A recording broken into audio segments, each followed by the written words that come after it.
what is the presence then? I mean, What is the presence?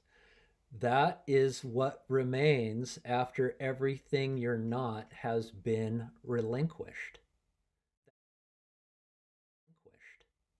That's the mystery. That's the I nobody can tell you that in words. You can only be it. You can't know yourself conceptually. You can only be yourself as yourself. See, the ego wants to step in. It wants to know what yourself is so that it has an idea of what it is when it gets there. But do you see the paradox? yeah, The ego won't be there when yeah, you get there. And you're already there. You're there right now. You've never not been there. You're just uncovering and revealing everything that veils you from knowing that inherently. I mean, you know it inherently. When you sit with yourself, you know this to be true, but it's still being veiled by an ego. yes. And the self-enquiry or the question, say, if when I asked, I was thinking the question is, what is the presence? And the I had another question which is asking within the question, who is asking what is the presence? Because there is certainly no intellect who can define what the intellect itself is, right? Yeah. Yeah, so that there is the paradox, and there is this. Yeah. Mm, Who is yeah. asking the who am I question? Yes. The ego. Yeah. It's ego. Wow. And so it's not until you experience being directly will you understand what you're trying to get an answer to right now. Nobody can answer the question that you're asking right now. Yes. This is the perennial question, and the answer is you are the answer to that question. Yourself is the answer to that question, and you cannot know yourself intellectually or conceptually. You can only be yourself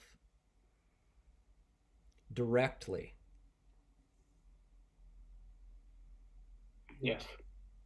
You can only know yourself by being yourself. And this is understood in self inquiry.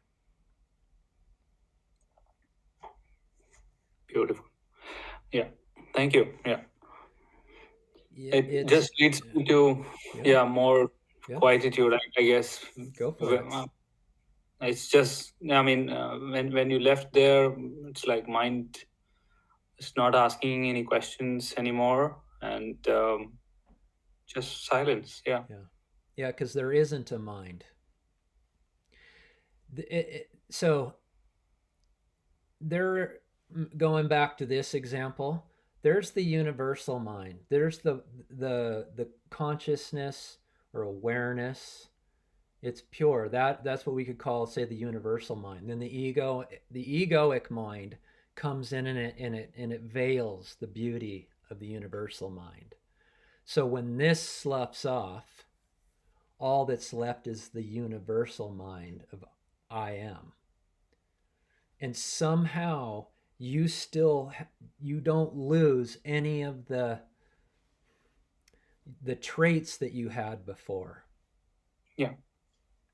Everything is clear. There you only know one thing. That's the strange thing, is there's only one thing that you know. You only know yourself, and in that knowing, everything else is known somehow.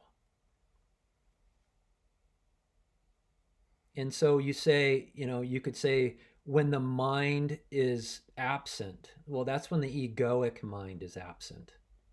The universal mind has been here for eternity. So when the egoic mind is absent, when the when the agitative, irritative, restless mind is absent, all that you experience is immanent peace. And everything still happens in that. So you have like this universal peace, and life is happening in that peace. What you would consider negative or positive is happening from a realm of peace and silence and happiness.